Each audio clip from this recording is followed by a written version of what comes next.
Have you ever thought that sometimes the person who needs saving the most is the one doing the saving? December 1885, Wyoming Territory. Snow covered everything like a white shroud, turning the world into something cold and unforgiving. Marcus Sullivan stood before a grave that was only 4 months old, holding dried flowers in hands that had forgotten how to be gentle. The headstone read, "Catherine Sullivan, beloved wife, 1856 to 1885, 29 years of life, 7 years of marriage, gone in 3 days of fever that no doctor could break. I died 4 months ago." Marcus thought, staring at the frozen ground, "Same day she did. My body just hasn't figured it out yet." He placed the flowers on the grave and turned away. The wind cut through his coat like it was made of paper. His horse, a buckskin gelding named Rust, waited patiently, steam rising from its nostrils in the bitter cold. The ride back to Thornwood Creek Ranch took 40 minutes through snow-drifted paths. 500 acres of land that used to mean something. Catherine had planted roses by the porch, talking about the children they would have someday, the life they would build together. The roses were dead now. Everything was dead. Marcus dismounted in front of the house. The windows were dark. He had not opened the curtains since October. Inside, the fireplace sat cold and empty. Dust covered the kitchen table. A single coffee cup sat in the basin, unwashed from yesterday morning. He made fresh coffee with shaking hands, the way he did every morning, trying to fill the silence with small sounds. The scrape of the pot, the crackle of kindling he never lit, the hollow echo of his own breathing. A knock at the door shattered the quiet. Marcus opened it to find Sheriff Henry Walker standing on the porch, hat in hand, his deputy badge catching the weak afternoon light. They had fought together at Shiloh back when the world made sense, back when killing had a purpose. Marcus, Walker said. His voice carried the careful tone of a man approaching a wounded animal. "Henry, can I come in?" Marcus stepped aside. Walker entered, looking around at the darkness, the cold, the emptiness that had swallowed this house whole. "You're not eating," Walker said. It was not a question. "Don't need a nursemaid. No, you need a friend who will tell you the truth." Walker poured himself coffee from the pot on the stove. "You look like death, Marcus. When's the last time you slept more than 2 hours?" Marcus said nothing. The nightmares came every time he closed his eyes. Catherine's face pale with fever, her hand going limp in his, the sound of dirt hitting the coffin. And before that, older nightmares, the war, the screaming, the blood that never really washed away. "There's a reason I came out here," Walker said carefully. "Orphan trains coming through Elkhorn Crossing today. Children's Aid Society is looking for families to take them in." Marcus set down his cup hard enough to crack it. "I can barely keep myself alive, Henry. What makes you think I could care for a child?" Walker was quiet for a long moment. Then, in a voice barely above a whisper, he said, "Because Catherine would have wanted you to." The name hit like a physical blow. Marcus's hands gripped the edge of the counter, knuckles going white. "Get out," Marcus said. "Marcus, listen to me." I said, "Get out." Walker left without another word, but his boots had barely cleared the porch when Marcus heard it. The distant wail of a train whistle cutting through the valley like a cry for help. He told himself he was not going to go, told himself it was not his business, not his problem. He had enough ghosts already without adding more, but his hands were already reaching for his coat. The ride to Elkhorn Crossing took an hour. Rust picked his way along the frozen trail with the patience of an old soldier. Marcus kept his head down, his collar up, trying not to think about why he was doing this, why he could not just stay home and let the world turn without him. The town emerged from the gray afternoon like a wound in the landscape. 40 buildings, maybe a general store, a saloon, a church with a crooked steeple, and the train station where a crowd had gathered despite the bitter cold. Marcus tied Rust to the post and walked toward the platform. He heard voices, but not the normal bustle of a town greeting a train. This was something else. something wrong. The crowd had formed a loose circle the way people do when they want to watch something but don't want to get too close. Marcus pushed through his height, giving him advantage, and what he saw made his blood turn to ice. 7 children stood on the platform. The oldest was a girl, maybe 14, with dark brown hair coming loose from its braid and fire in her eyes. She stood with her arms spread wide, shielding the others behind her like a mother wolf protecting her cubs. And pinned to each of their threadbare coats were paper labels written in blocky black letters: troublemaker, defective, sickly, wild, strange, mute, unknown. Marcus stared at those words, felt something twist in his chest, something that might have been rage, might have been grief, might have been both. A man in an expensive fur-trimmed coat stood near the children. Victor Thornhill. Marcus knew him by reputation. Richest landowner in the county, owned copper mines north of Casper. The kind of man who thought money could buy anything, including human beings. "This one looks strong enough," Thornhill was saying, pointing at a freckled boy who could not have been more than 9. Could use another hand in the mines. The older girl lunged forward, putting herself between Thornhill and the boy. Her lip was already bleeding, split from some earlier blow. "You're not taking him," she said. Her voice shook, but not with fear, with fury. Thornhill smiled. It was not a kind smile. "Step aside, girl, this is business. He's a child, not a worker. He's unwanted. Look at the signs. Nobody else wants him. At least I'm offering shelter and meals. In a mine where children die." Thornhill's smile vanished. He looked around at the crowd, waiting for someone to support him, to agree that these children were better off working than starving. The crowd looked away. They always did. Marcus found himself moving forward before he could think about it. 3 long strides, and he was there, standing between Thornhill and the children. "What do you think you're doing?" Marcus's voice was quiet, deadly quiet, the voice he had used in the war when everything was about to go to hell. Thornhill turned annoyed at the interruption. "This doesn't concern you, Sullivan. It concerns me when I see a man trying to buy children like livestock. These children are property of the Children's Aid Society. I have every right." "You have no rights here," Marcus said. "Not to them." The girl was staring at him now, this tall stranger who had stepped into something that was none of his business. Her eyes were guarded, suspicious, but also desperate. How many times had someone promised to help, only to make things worse? Marcus looked past Thornhill at the 7 children huddled together in the cold, really looked at them for the first time. Behind the oldest girl stood a boy about 12, with dark hair and darker eyes, watching everything with the stillness of someone who had learned to disappear. A blonde girl around 10 tried to smile through her tears. The freckled boy Thornhill had grabbed stood with fists clenched. A serious girl of 7 held the hand of a tiny 5-year-old who pressed against the oldest girl like she was trying to merge into her. And smallest of all, a golden-haired child of 4 clutched a ragged doll and stared with eyes that seemed far too familiar. Marcus tore his gaze from the smallest girl and looked back at Thornhill. "Leave," Marcus said. "Now." Or what Thornhill's face reddened. "You'll fight me in front of the whole town. You're a washed-up widower living in the past. Sullivan, everyone knows it. You can barely take care of yourself." "That may be true," Marcus said, "but I can still stop you from taking these children." For a long moment, nobody moved. Then Thornhill laughed, a harsh sound with no humor in it. "Fine. Keep them. See how long you last with 7 mouths to feed. When winter really sets in, when you realize what you've taken on, you'll be begging me to take them off your hands." Thornhill turned and walked away, his boots loud on the wooden platform. The crowd began to disperse, relieved the confrontation was over, already forgetting about the 7 unwanted children left behind.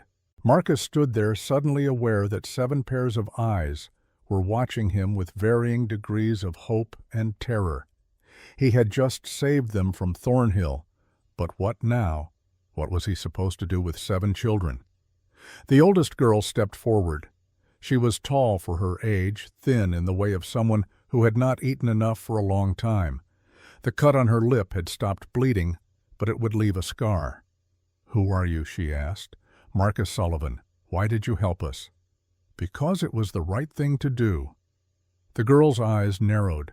"In our experience, nobody does the right thing without wanting something in return. What's your name?" She hesitated, glancing back at the others, then met his gaze again. "Rose. Rose Blackwood," Rose Marcus said, letting the name settle between them. "I have a ranch about an hour north of here, 500 acres. Big house, empty rooms, too many empty rooms." He paused, choosing his words carefully, aware that this moment would determine everything that came after. "I'm not asking you to trust me. Trust takes time. But I'm offering you a roof and beds and food. And I'm offering you a choice. You can come with me and see if maybe things can be different. Or you can stay here and wait for someone else to decide your future. It's up to you, Rose. All of you." Rose turned to look at the children behind her. The silent, dark-haired boy, the blonde girl crying quiet tears, the freckled boy with fists still clenched, the serious little girl whose lips were moving in what might have been prayer, the tiny 5-year-old clinging to Rose's coat with both hands, and the smallest one, the golden-haired child with the doll watching Marcus with those unsettlingly familiar eyes. Rose knelt down. She whispered something to each of them, listened to their responses, watched their faces. Then she stood and faced Marcus. "If you hurt any of them," she said quietly, "I will kill you in your sleep." It was not a threat. It was a promise. "Fair enough," Marcus said. He walked to the general store and borrowed a wagon from Clara Henderson, loading it with blankets and what supplies he could gather on short notice. The children climbed into the back, huddling together for warmth, their breath fogging in the frozen air. Rose sat at the front with him, her back straight as a board, her eyes fixed on the trail ahead. She had not spoken since they left the station. The small one, Marcus said, finally trying to fill the silence. Her label said, "Unknown." "What does that mean?" Rose's jaw tightened. "Means nobody knows where she came from. She was on the train when it left New York, but she wasn't on the society's list. No papers, no records, nothing. Just a little girl in a blue dress holding a doll. And you took her in anyway. What else was I supposed to do? Leave her know?" Marcus glanced back at the wagon, at the tangle of small bodies, trying to keep warm. "You did right." Something in Rose's posture softened just slightly, but her voice stayed hard. "You should know something, Mr. Sullivan. We've been through 12 placements in 2 years. 12 families who decided we were too much trouble, too many mouths to feed, too wild, too strange, too broken. Every single one of them made promises at the start. And every single one of them broke them. I'm not them." That's what they all said. Marcus could not argue with that. She was right to be suspicious, right to guard her heart and the hearts of those children she had been protecting for far too long. All he could do was prove her wrong, one day at a time. The ranch house loomed out of the twilight like a ghost made of wood and memory. Marcus pulled the wagon up to the porch and climbed down. Behind him, he heard small voices stirring. "This is your place." The freckled boy's voice was full of disbelief. "All of it.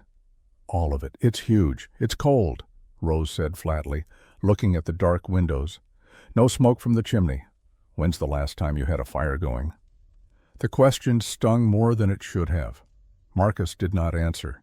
He led them inside, and the cold emptiness of the place hit him fresh. The dark hearth, the dust on every surface, the curtains still drawn against a world he had not wanted to face.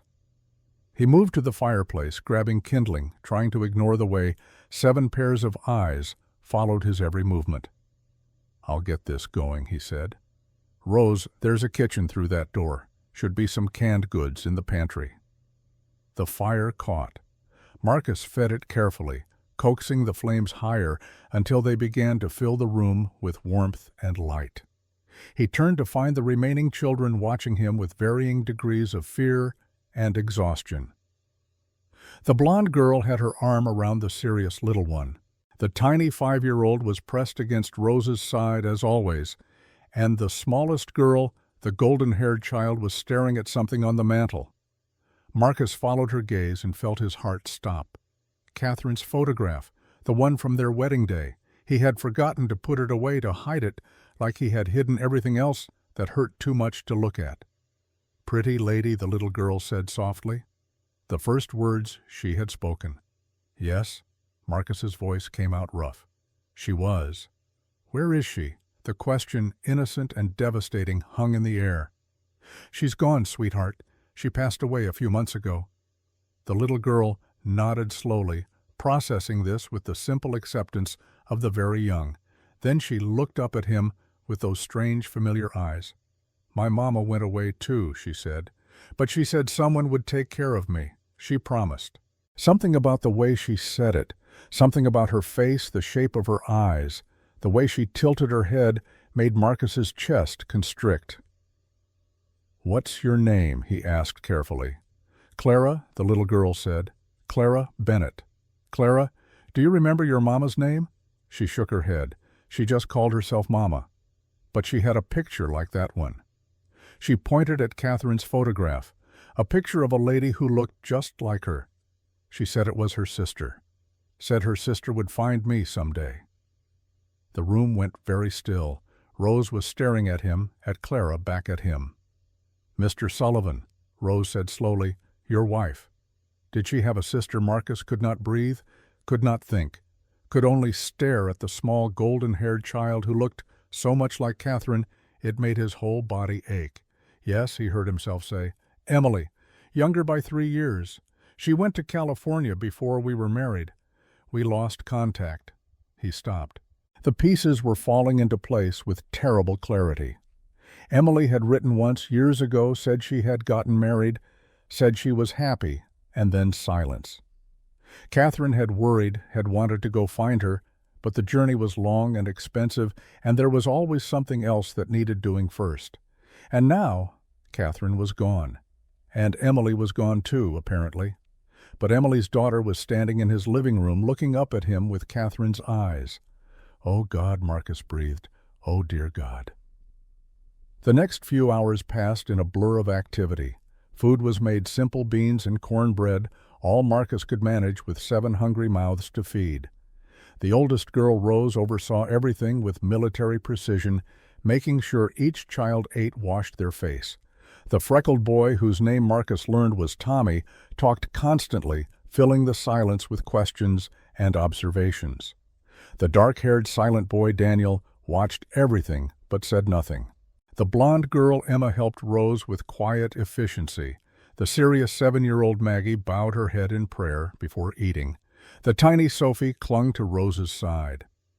And Clara, golden-haired Clara, who might be Catherine's niece, sat close to Marcus and smiled. When the children were finally settled, curled together in blankets near the fire, Rose approached Marcus in the kitchen. "You really think she's your wife's niece?" Rose asked quietly. Marcus ran a hand through his hair. "I think there's too much coincidence for it not to mean something. The way she looks. What she said about her mother having a sister. The age would be right if Emily had a child right after we lost contact." Rose's brow furrowed. But if this Emily knew she had a sister in Wyoming, why didn't she send Clara here directly? Why put her on an orphan train with no papers? "Maybe she couldn't," Marcus said. "Maybe she was sick or in trouble. Maybe she thought putting Clara on the train was the only way to keep her safe." Safe from what Marcus did not have an answer. For the first time since he had met her, Rose looked uncertain, young, like the 14-year-old girl she actually was instead of the hardened survivor she had been forced to become. "Mr. Sullivan," she said, "what happens if it turns out she is your wife's niece? Does that mean you'll keep her? Just her?" The question cut deep because he understood what she was really asking. "What about the rest of us, Grace?" he said, then corrected himself when she bristled. "Rose, I didn't bring you all here because of blood. I brought you here because you needed a home, and I had one to give. That doesn't change based on who's related to who. You're all here. You're all staying, unless you decide you don't want to." She studied him for a long moment, searching his face for the lie, the catch, the moment when the promise would break like all the others. She did not find it. "We'll see," she said finally, and walked away to check on the children one more time. Marcus stood alone in the hallway, listening to the creak of floorboards, the whisper of small voices, the sound of a house that was not empty anymore. He thought about Catherine, about the children she had wanted and never had, about the way she would have loved these 7 broken, beautiful, resilient children. And he made a promise, not out loud, but in the deepest part of his heart, where promises actually meant something. "I'll take care of them, Catherine, all of them. I'll do right by them if it's the last thing I do." The wind howled outside, bitter and cold, but inside the fire burned steady and warm, and for the first time in 4 months, Marcus Sullivan had a reason to keep it burning. The first morning came too soon and too loud. Marcus woke to the sound of shattering glass and a child's scream. He was out of bed and down the hall before his eyes fully opened, his heart pounding with the old war instincts that never really went away. Tommy stood in the kitchen, frozen, a shattered jar of preserves at his feet and red jam spreading across the floorboards like blood. "I didn't mean to," the boy whispered, his freckled face gone white. "I was just hungry. Please don't hurt me." He flinched backward, arms coming up to shield his head. Marcus stopped cold. He recognized that flinch, had seen it in soldiers who had been beaten by their commanding officers, in horses broken by cruel hands. "Tommy," he kept his voice low and even. "Look at me." The boy's arms stayed up. "Tommy, I'm not going to hit you. I need you to hear that. I'm not going to hit you." Slowly, so slowly, Tommy lowered his arms. His eyes were wet, but he was not crying. Marcus suspected this was a boy who had learned a long time ago that crying made things worse. "It was an accident," Marcus said. "Accidents happen."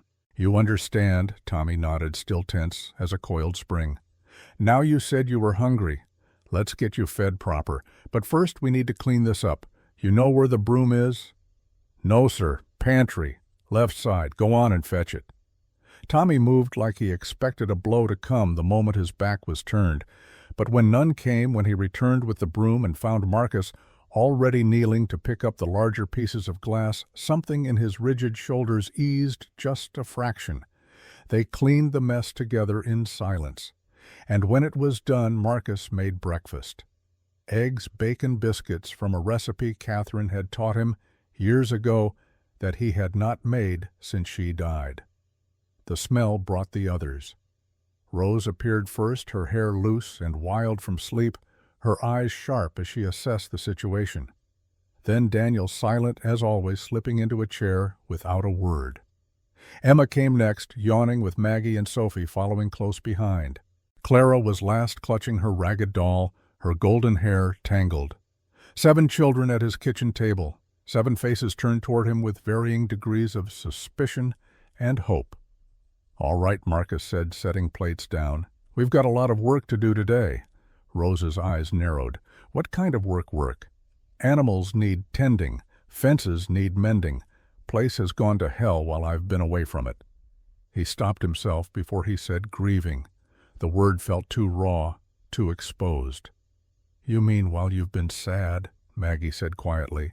Her dark eyes were far too knowing for a 7-year-old. "It's all right to say it. God understands grief. He made us capable of it so we would know the value of what we've lost." The table went silent. Marcus stared at the small, serious girl who spoke like a preacher twice her age. "That's a wise thing to say, Maggie. My papa used to say it. He was a minister." Her voice did not waver. "Before the bad men killed him and Mama on the road to Denver." Emma let out a small sound of distress. Rose reached over and put her hand on Maggie's shoulder. The little girl did not seem to need the comfort. She had stated the fact with the same calm she might use to describe the weather. "I'm sorry," Marcus said, "for what happened to your parents." "It was God's will," Maggie replied. "I don't understand it yet, but I will someday." Tommy snorted. "God's will. If God wanted to do something useful, maybe he should have stopped those men instead of letting them butcher innocent people on a road. That's enough, Rose cut in sharply. Why it happened, pretending it didn't, doesn't change anything. I said that's enough. The tension in the room spiked. Marcus could feel it, the old wounds pressing against thin scars threatening to break open. Eat your breakfast, he said firmly. All of you. We can talk about God and what he does or doesn't do later. Right now, food, then work. Tommy scowled but returned to his eggs. Maggie bowed her head in what might have been prayer. Rose watched Marcus with those assessing eyes, measuring him against some internal standard he could not see. He wondered if he was passing or failing. After breakfast, Marcus assigned tasks based on what he had observed. Daniel and Tommy would help with the horses. Daniel moved like someone who understood animals. Tommy clearly needed physical outlet for the energy that crackled through him like lightning. Rose would manage the house with Emma's help. The older girl had clearly been doing this for years, keeping the younger ones fed and clothed and alive. Maggie would organize the pantry. Her methodical nature seemed suited to it. Sophie and Clara would stay close to Rose because Sophie would not let go of the older girl's hand, and Clara was too young for real work anyway. "You're giving us chores," Rose said when he finished explaining. It was not a question. "I'm giving you responsibilities. There's a difference.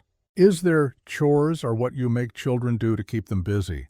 Responsibilities are what you give people you're counting on to help." Marcus met her gaze steadily. "I need help, Rose. This ranch is too much for one man. I thought I could manage it alone, but I was wrong. So yes, I'm asking all of you to work, but I'm not asking you to do anything I won't do myself." Rose's expression flickered. Surprise, maybe, or disbelief, and Marcus continued, "When you're old enough, if you want to stay and work the ranch for real, I'll pay you fair wages, same as any hand." "Nobody's ever offered us wages before," Rose said slowly. "Most families we stayed with treated us like free labor, worked us till we dropped, then threw us out when we got too troublesome. I'm not most families." "No," she studied him for a long moment. "I'm starting to see that." The barn was cold but dry, and the animals were restless after a night without proper attention. Marcus walked Tommy and Daniel through the morning routine, watering the horses, mucking the stalls, laying fresh hay. Daniel moved with quiet competence, like he had done this before, though he never said a word. Tommy threw himself into the work with reckless energy, talking constantly to fill the silence his companion would not. "So this is your horse Rust. That's a good name. He's big. Is he fast?" "I bet he's fast. I used to know a guy who had a horse, but it wasn't this big. It was more like a pony, really."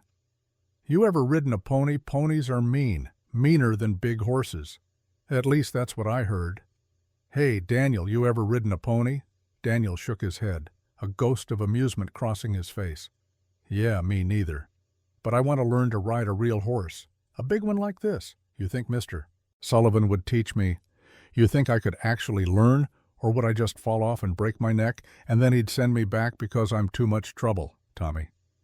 Marcus's voice cut through the chatter. "Breathe." The boy stopped, looking almost guilty. "Sorry, I talk too much.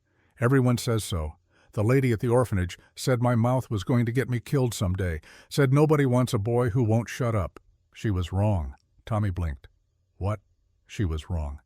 Talking isn't a sin, and being curious isn't a character flaw." Marcus hefted a bale of hay. "But there's a time for words and a time for work. Right now we work. Save the questions for supper. You'll answer them at supper if I can." Tommy's whole face lit up. It was such a pure expression of hope that Marcus had to look away, his chest tight. How long had it been since anyone promised this boy anything? How many times had those promises been broken? Daniel, who had been watching the exchange with those perceptive eyes, moved closer to Tommy. Not touching him, not speaking, but present, supportive. These children protected each other, Marcus realized. They were a unit, a family forged not by blood but by shared suffering. Each one had a role. Rose the leader, Daniel the silent guardian, Emma the peacemaker. Tommy the lightning rod, Maggie the old soul, Sophie the shadow, Clara the innocent.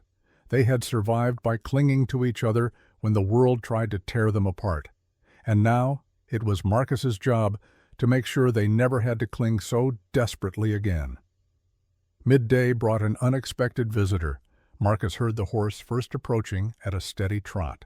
He set down the fence post he had been working on and walked to the front of the house, one hand resting casually near his hip, where no gun hung anymore, though the instinct remained. A woman dismounted from a fine black mare, Mrs. Harriet Stone, dressed in expensive furs, despite the afternoon having warmed slightly.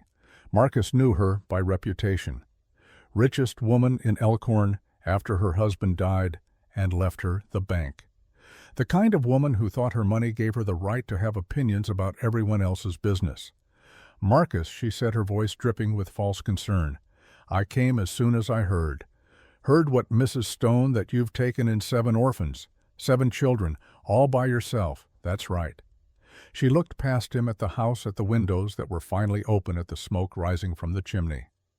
"Marcus, the whole town is talking. You're a single man, a widower, living alone with 7 children. It's not proper." "What's not proper about giving children a home?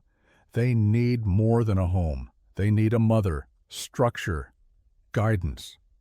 A man living alone, no matter how good his intentions, cannot provide what these children need." Before Marcus could respond, the front door opened. Rose stepped out, followed by Emma. Both girls had flour on their hands from making bread. "Pardon me, ma'am," Rose said, her voice carefully polite, "but we've been through 12 families in 2 years, families with both a mother and a father, and every single one treated us like property. Mr. Sullivan is the first person who's ever asked us what we wanted." Mrs. Stone turned to look at Rose, her expression hardening. "Young lady adults are speaking." "I'm 14, Rose," Rose said. "Old enough to know when someone's pretending to care about us when they really just care about gossip," Rose Marcus said quietly. "No, sir, she needs to hear this." Rose took a step forward. "We've been unwanted everywhere we've gone. People like you looked at us and saw problems, burdens. Mr. Sullivan looked at us and saw children who needed help. So with all due respect, ma'am, we're staying." Mrs. Stone's face flushed red. "Well, I can see the girl's been taught disrespect already. This only proves my point." She turned back to Marcus. "The town will hear about this, Marcus. People will talk." "Let them talk," Marcus said. Mrs. Stone climbed back on her horse and rode away, her back rigid with indignation. Marcus turned to find Rose watching him, her chin lifted, waiting for the reprimand that always came after standing up to adults. "You did good," Marcus said. Rose blinked. "I was disrespectful. You were honest. There's a difference. And you defended your family. That takes courage."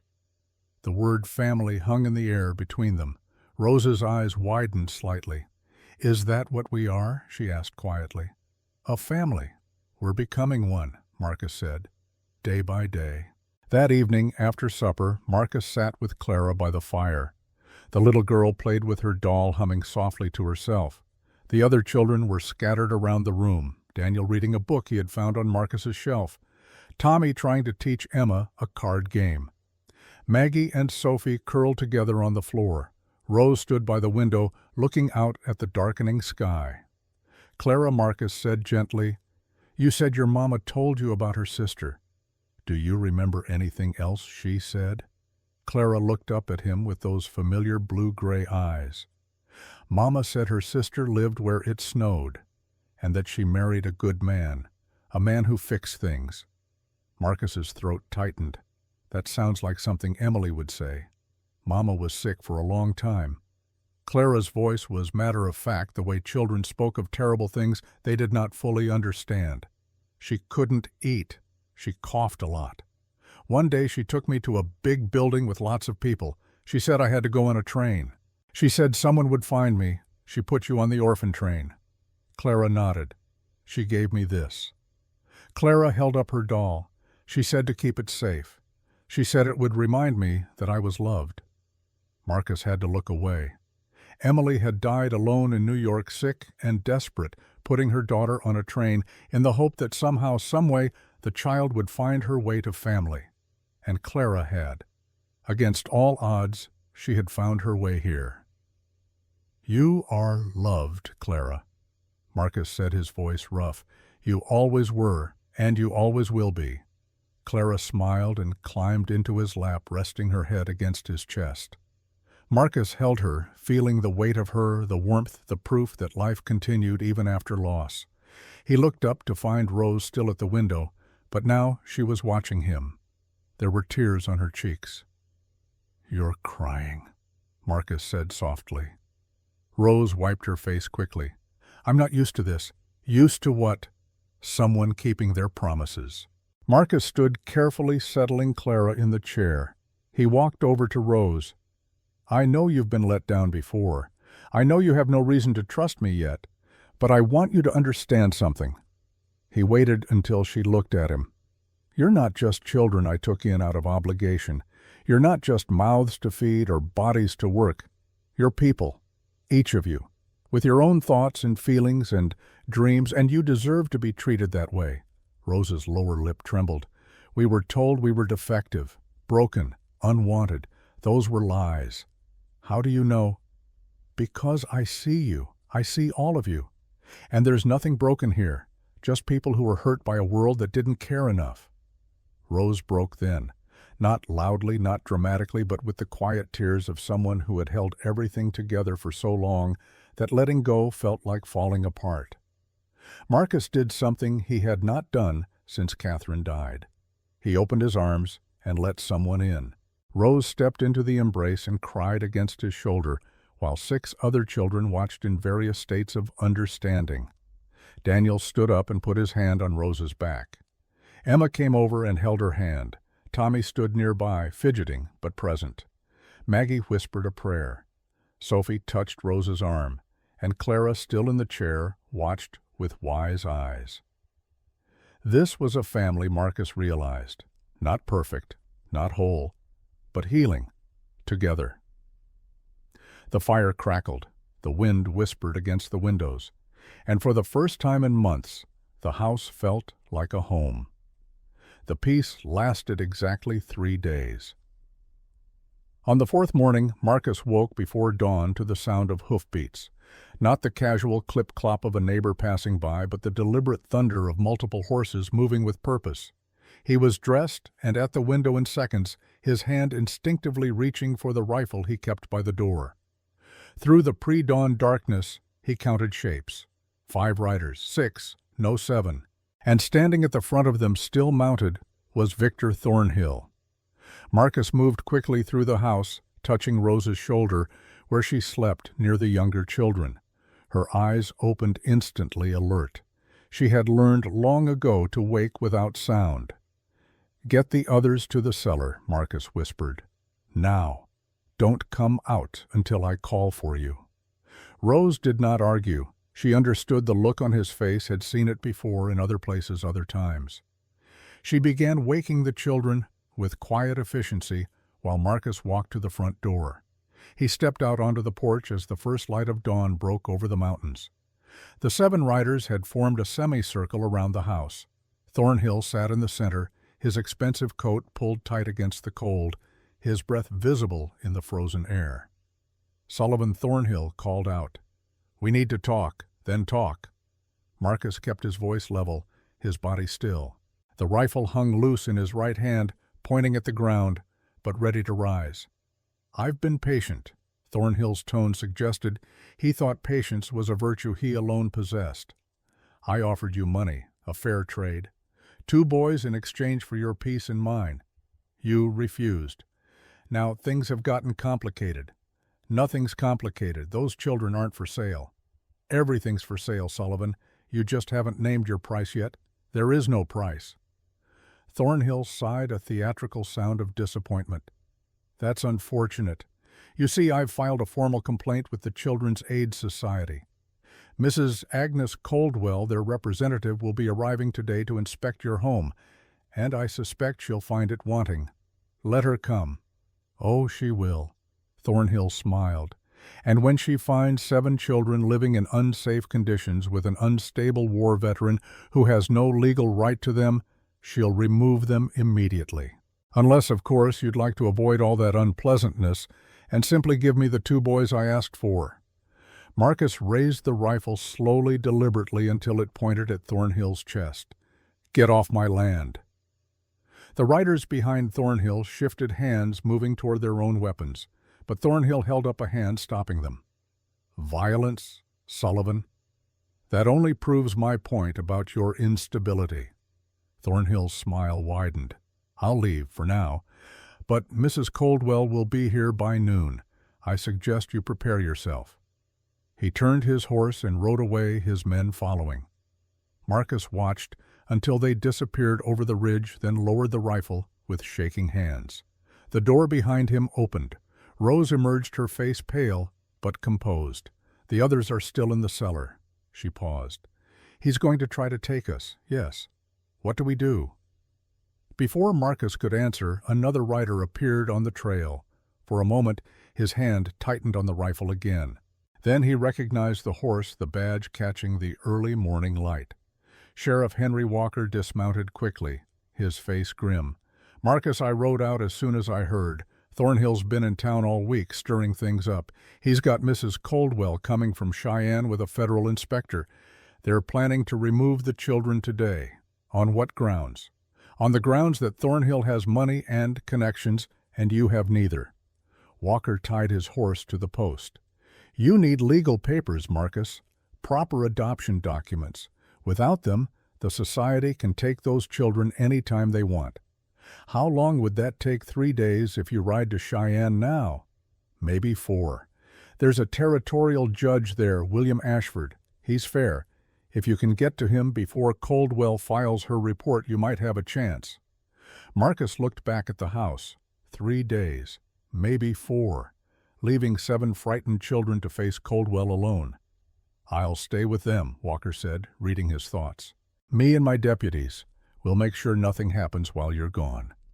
Rose appeared in the doorway again.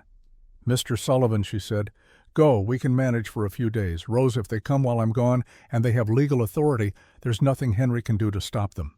Then you better ride fast." Rose's voice was steady, but her hands were clenched into fists. "You said you'd fight for us. This is fighting." Marcus looked at this 14-year-old girl who had been forced to be an adult far too soon. She was right. The only way to protect them was to get legal standing before Coldwell could act. "All right," Marcus said. "I leave within the hour." He went inside to explain to the other children. They gathered in the main room, still drowsy from being woken, confused about why they had been sent to the cellar. "I have to go away for a few days," Marcus said, "to get papers that will make it legal for you to stay here. Sheriff Walker will be here with you, and Rose is in charge." "What if that woman comes?" Tommy asked. "The one who wants to take us. Then you be smart, you be respectful, and you remember that I'm coming back." Daniel, who had been silent as always, suddenly stood up. He walked to Marcus and pulled something from his pocket. It was a chess piece, a white knight carved from bone worn smooth by years of handling. Daniel held it out, and for the first time since Marcus had met him, the boy spoke. His voice was rusty from disuse, barely above a whisper, but it was there. "My father gave this to me before he died. Take it, so you remember to come back." Marcus took the chess piece, feeling the weight of it. Not just the physical weight, but the weight of trust from a boy who had lost his father and was terrified of losing another. "I'll keep it safe," Marcus said, "and I'll keep all of you safe, I promise." He saddled Rust in the barn, packing light. Food for 3 days, water, the rifle, and Daniel's chess piece, wrapped carefully in cloth and tucked into his coat pocket. Rose followed him out. "You will come back, won't you?" It was not really a question, more like she was testing the words, seeing if they felt true. "I will. How do you know?" Rose's voice cracked slightly. "How do you know Thornhill won't stop you? Or that the judge won't say no? Or that by the time you get back, we'll already be gone?" Marcus stopped what he was doing and turned to face her fully. I know because I've spent 4 months wishing I was dead, 4 months wondering why I should bother waking up, and then 7 children showed up who needed someone to fight for them. You gave me a reason, Rose. All of you. And I don't break my promises." Rose nodded, wiping her eyes quickly. "Then go, and ride like hell." Marcus rode like hell. The trail to Cheyenne was 80 miles of frozen ground and mountain passes. In summer, it was a 2-day journey. In December, it could take 3 or 4 if the weather turned. Marcus pushed Rust hard the first day, stopping only to water the horse and eat cold jerky. By nightfall, he had covered nearly 40 miles. He made camp in a stand of pines, building a small fire, trying not to think about what might be happening back at the ranch. The second day dawned clear and bitterly cold.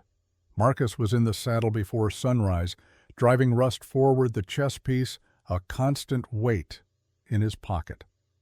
Around noon he came upon a small church beside the trail. A figure in black stood outside, splitting wood. Father Patrick O'Brien, the traveling priest who served the scattered communities between Elkhorn and Cheyenne. Mr. Sullivan O'Brien called out, setting down his axe. "I heard what you did, taking in those children. Word travels fast. In small communities it does." O'Brien studied him. "Where are you headed in such a hurry, Cheyenne?" "To see Judge Ashford." "I need legal papers before the Children's Aid Society takes them away." O'Brien nodded slowly. "Judge Ashford is a good man. He'll listen, but he'll want references, character witnesses. I don't have time to gather references. Then take this." O'Brien went inside the church and returned with a sealed letter. "I wrote it this morning. Call it divine inspiration. It attests to your character and your fitness as a guardian. It's not much, but it might help." Marcus took the letter, surprised. "Why would you do this for me? You barely know me. I know enough." O'Brien smiled. "I know you're a man who stepped in when no one else would. I know you're fighting for children who have no one else to fight for them. That tells me more about your character than 100 letters could. Thank you, Father. Go with God, Marcus. And ride fast. I have a feeling time is not on your side." Marcus reached Cheyenne late on the second day. The territorial capital was larger than Elkhorn, with proper streets and buildings made of brick rather than wood. The courthouse stood at the center of town, imposing and official. Marcus stabled Rust and found a room at a boarding house. He washed the trail dust from his face and changed into his cleanest shirt. Then, as the sun set, he walked to the courthouse. A clerk told him Judge Ashford would see petitioners starting at 8 the next morning. Marcus would have to wait. He barely slept that night. Every creak of the boarding house made him think of Thornhill's men surrounding his ranch. Every distant sound was Coldwell's voice declaring the children unfit to stay. By 7:30, Marcus was standing outside the courthouse. By 8, he was inside waiting in a hallway with a dozen other people seeking the judge's time. By 9, he was sitting across a desk from Judge William Ashford. The judge was older than Marcus expected, perhaps 60, with silver hair and eyes that had seen too much to be easily fooled. He read Marcus's petition in silence, then looked up. 7 children, the judge said. That's ambitious, Mr. Sullivan. It's necessary, Your Honor. Mrs. Agnes Coldwell has filed an objection. Ashford tapped the papers on his desk. She claims you're unfit. A war veteran with documented instances of violent behavior. A widower unable to provide proper care. She's requested the children be removed and placed with more suitable families. More suitable families, Marcus said, keeping his voice level. Like Victor Thornhill, who wants to work them in his mines. Mr. Thornhill has made a generous offer. He's willing to take 2 of the boys, provide them employment, and make a substantial donation to the Territorial Orphan Fund. He's offering to buy children. He's offering opportunity. No, Your Honor. He's offering slavery dressed up as charity. Ashford leaned back in his chair, studying Marcus. Tell me why I should approve this petition. Why you, a single man with no experience raising children, should be granted guardianship of 7 orphans. Marcus thought about the right answer, the legal answer, the answer that would sound good in a courtroom. Then he decided to tell the truth instead, because 4 months ago I wanted to die. My wife was gone and I saw no reason to keep living. I spent my days staring at walls and my nights fighting nightmares. I was drowning, Your Honor, and I didn't care enough to swim. Ashford said nothing, just listened. Then I saw 7 children on a train platform with labels pinned to their coats. Troublemaker, defective, unwanted, and I saw a man trying to buy them like livestock. Marcus leaned forward. Those children saved my life. They gave me a reason to wake up, a reason to fight. And now I'm asking for the legal right to do for them what they've already done for me. Give them a home, a family, a chance. The judge was quiet for a long moment. Then he stood and walked to the window looking out at the street below. I lost my daughter 10 years ago, Ashford said quietly. Tuberculosis. She was 9 years old. After she died, I buried myself in work because it was easier than feeling the grief. He turned back to Marcus. So, I understand what you're talking about. The drowning, the darkness. Yes, sir, but understanding your pain doesn't mean I can ignore the law. You've bypassed procedures, Mr. Sullivan. You took those children without authorization. You have no approved home study, no character references, except this letter from a priest. You're asking me to grant guardianship based on good intentions alone. I'm asking you to look at what's actually happening versus what the law says should happen. Those children are healthy. They're learning. They're healing. Isn't that what matters?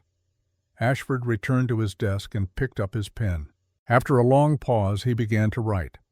I'm granting you temporary custody. 6 months.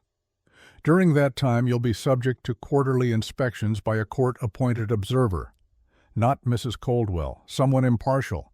If those inspections show the children are thriving, I'll make the guardianship permanent. If they show any sign of neglect or abuse, I'll remove the children immediately. Do you understand? Yes, Your Honor. Thank you. Don't thank me yet. Ashford handed Marcus the signed documents. Victor Thornhill is not a man who accepts defeat gracefully. He'll find other ways to come at you, legal ways. And 6 months gives him plenty of time. Then I'll be ready. I hope so, Mr. Sullivan. For those children's sake, I hope so. Marcus left the courthouse with the papers tucked safely in his coat. Relief flooded through him, followed immediately by urgency. He had what he needed, but he was still 80 miles from home, and 3 days had already passed. He collected Rust from the stable and started back immediately, pushing hard despite the horse's fatigue. The return journey was always harder. The trail seemed longer, the cold cut deeper. On the second day, riding through a narrow pass, Marcus heard a sound that made his blood run cold. Hoofbeats behind him, multiple riders moving fast. He urged Rust forward, but the gelding was tired from days of hard riding. The riders behind were gaining. Marcus reached a wide spot in the trail and turned to face them. 5 men. One of them he recognized as being part of Thornhill's group. The lead rider pulled up 20 feet away. Sullivan, we've been waiting for you. Let me pass. Can't do that. Mr. Thornhill wants a word with you before you get home. Real private-like. I have nothing to say to Thornhill. That's too bad. Because we've got orders not to let you leave until you do. Marcus's hand moved to the rifle. The riders spread out hands on their own weapons. This is a mistake, Marcus said. The only mistake, the lead rider said, is you thinking you can stand against Mr. Thornhill. He owns this county. He owns the mines. He owns half the law. What makes you think some papers from a judge change that? Because the law is the law. And eventually, men like Thornhill answer to it. Eventually, the rider said, is a long time, and a lot can happen between now and eventually. They were going to kill him. Marcus understood that now, or at least delay him long enough for Coldwell to remove the children. Either way, he would lose, unless he did something unexpected. Marcus kicked Rust forward, not away from the riders, but directly at them. The gelding, sensing his urgency, found a burst of speed from somewhere deep. The riders scattered, surprised by the charge, Marcus broke through the line and kept riding, leaning low over Rust's neck as gunshots cracked behind him. A bullet whined past his ear. Another kicked up dirt ahead. But he was through. He was clear, and he was riding for home as fast as Rust could carry him. The ranch came into view just after sunset on the third day. Marcus saw smoke rising from the chimney, saw light in the windows, but he also saw something else. 3 wagons in front of the house, Sheriff Walker's horse, and 2 horses he did not recognize. Marcus dismounted at a run, his legs barely holding him after 3 days in the saddle. He burst through the front door to find 7 children huddled together in the main room, Rose standing in front of them like a shield. And facing them was Mrs. Agnes Coldwell, a thin woman in black with a face like winter itself. Beside her stood a man in a federal marshal's uniform. Mr. Sullivan Coldwell said, her voice dripping with false sweetness. "How convenient. You can witness this officially." "Witness what?" "The removal of these children to proper care. I've conducted my inspection. The conditions here are unacceptable. These children will be coming with me." Marcus pulled the papers from his coat. "I have legal guardianship, signed by Judge William Ashford 3 days ago." Coldwell barely glanced at them. "Temporary guardianship, subject to inspection and review, which I am conducting now, and I'm finding you unfit. On what grounds?" "On the grounds that this house is dirty, the children show signs of being worked beyond their capacity. And you, Mr. Sullivan, are mentally unstable. Those are lies." "Are they?" Coldwell gestured around the room. "I see dust on the shelves, dishes in the basin, work clothes on children who should be in school." "They've been here less than a week," Marcus said. "We're still getting organized." "Or," Coldwell continued as if he had not spoken, "you're an overwhelmed man and over his head, unable to provide proper care." Rose stepped forward. "That's not true. Mr. Sullivan takes care of us. He feeds us. He teaches us. He treats us like people, not property." "Young lady, adults are speaking. I'm 14 years old. I've kept 6 children alive for 2 years through 12 different families. I think I know what proper care looks like. And this is it." Coldwell's face hardened. "Your defiance only proves my point. These children need structure, discipline, things a single man cannot provide." The federal marshal, who had been silent until now, finally spoke. "Ma'am, the man has legal papers, temporary papers," Coldwell snapped, "which I am overriding with my authority as a representative of the Children's Aid Society." Marcus felt his control slipping. 4 days of riding, 3 nights of barely sleeping, and now this woman was going to take them anyway. Daniel suddenly stepped forward. In his hand was a piece of paper folded and worn. He handed it to the marshal, not to Coldwell. The marshal opened it and read. His expression changed. "What is that?" Coldwell demanded. "It's a letter," the marshal said slowly, "from Deputy Marshal James Porter, requesting a full investigation into Victor Thornhill's mining operations, specifically regarding the deaths of children employed there." Coldwell's face went pale. "That's preposterous. It's dated 2 days ago. Porter's been investigating Thornhill for 3 weeks. And according to this, he found 3 boys who worked in those mines. 2 are dead, buried in a collapse that was caused by unsafe conditions. The 3rd escaped and is willing to testify." The marshal looked at Coldwell. "The letter also mentions that Thornhill made a payment of $500 to a certain Mrs. Coldwell just before she filed her complaint against Mr. Sullivan." The room went completely still. "That's a lie," Coldwell whispered. "Marshal Porter is on his way here. He should arrive tomorrow." The marshal folded the letter. "Until then, Mrs. Coldwell, I suggest you leave. And I suggest Mr. Sullivan's temporary guardianship remains in effect." Coldwell opened her mouth to argue, then closed it. She looked at the 7 children, at Marcus, at the documents in his hand.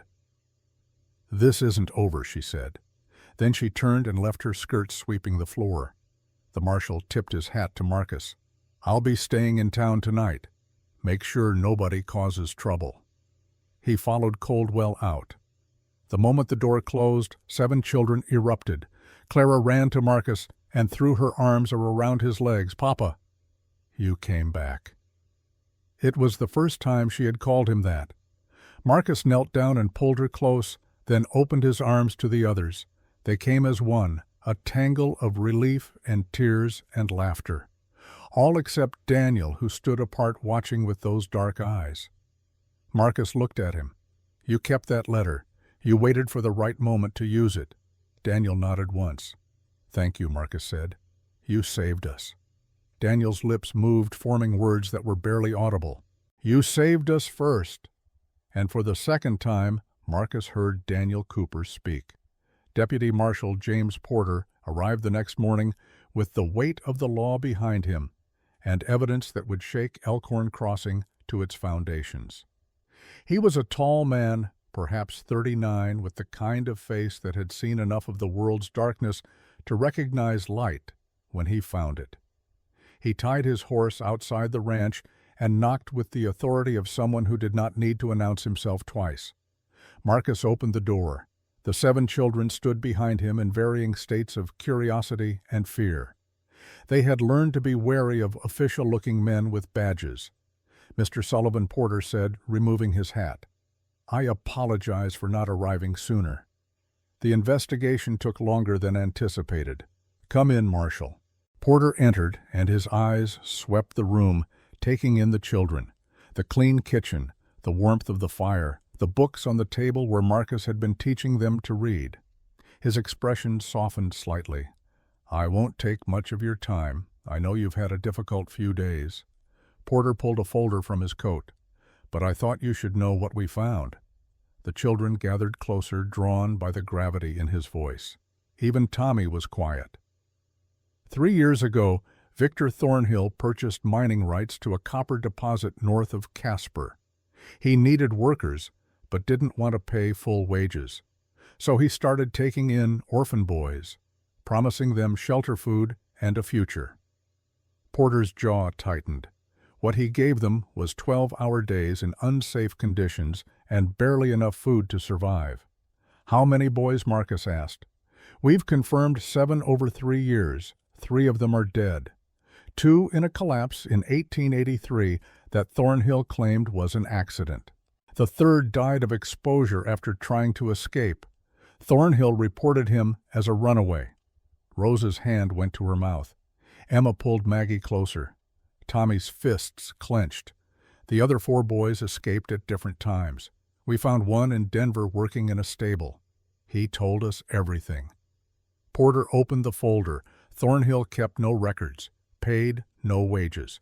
When boys got injured or sick, he simply replaced them with new ones from the orphan trains. And Mrs. Coldwell knew about this. Marcus felt anger rising in his chest like a tide. She didn't know about the deaths, but she knew Thornhill was taking boys for labor, and she accepted payment to facilitate it. $500 per placement. Porter's voice was ice. "She's been doing it for 2 years. The room was silent except for the crackle of the fire. "What happens now?" Rose asked quietly. Porter looked at her, this 14-year-old girl who had learned to ask the hard questions. "Now we arrest Victor Thornhill for manslaughter, exploitation of minors, and bribery of federal officials. Mrs. Coldwell will be charged as an accomplice, and the Children's Aid Society will be investigated for corruption." And us, Rose's voice barely rose above a whisper. "What happens to us?" "You stay here." Porter looked at Marcus. "Judge Ashford has been informed of the investigation. He's extending your temporary custody and expediting the permanent adoption process. You'll still have inspections, but they'll be conducted by Dr. Rebecca Stone, the physician from Cheyenne, who specializes in children's welfare." Marcus felt something loosen in his chest. Relief, maybe, or hope, or both. "There's one more thing," Porter said. He reached into his coat and pulled out another envelope. "This came for you from the Children's Aid Society office in New York, regarding the child Clara Bennett." Marcus took the envelope with shaking hands. He knew what it would say before he opened it. Had known since the moment he saw Clara's face, heard her speak about her mother's sister. He broke the seal and read. The letter confirmed what his heart already knew. Clara Bennett was the daughter of Emily Thornton, deceased. Emily had surrendered the child to the society just before dying of pneumonia in November 1885. She had left a note requesting the child be placed with a good family who would love her. Emily had not known her sister Catherine was already dead, had not known Marcus existed. But somehow across hundreds of miles and through the chaos of the orphan train system, her daughter had found her way home. Marcus looked up from the letter to find 7 pairs of eyes watching him. "Clara," he said gently, "come here, sweetheart." The little girl walked over clutching her doll. "Yes, Papa." The word still caught him off guard, still made his throat tight. "This letter says your mama's name was Emily, and that she had a sister named Catherine." Marcus knelt down to be at her level. "Catherine was my wife, which means Emily was my sister by marriage, which means you're my family, Clara. You always were." Clara tilted her head, processing this with the simple logic of a 4-year-old. "So, I was supposed to find you?" "Yes, I think you were." She smiled and hugged him, and Marcus held her. This piece of Catherine he had not known existed, this gift from a sister he had never met. When he looked up, he saw tears on Rose's face, on Emma's. Even Tommy was wiping his eyes. "Does this mean," Rose started then stopped. "Does this mean you'll keep her?" "Because she's blood." Marcus stood still, holding Clara. "I'm keeping all of you. Blood doesn't make you more family. It just makes the paperwork easier." Porter cleared his throat. "Speaking of paperwork, I'll need statements from each of you about your treatment in previous homes, about what Thornhill said and did at the train station. It will help build the case against him." The children looked at each other, communicating in that silent way they had developed. "We'll tell you everything Rose said. If it stops him from hurting other children, it will," Porter promised. The next 3 hours were spent in careful documentation. Porter interviewed each child separately, recording their stories with patience and care.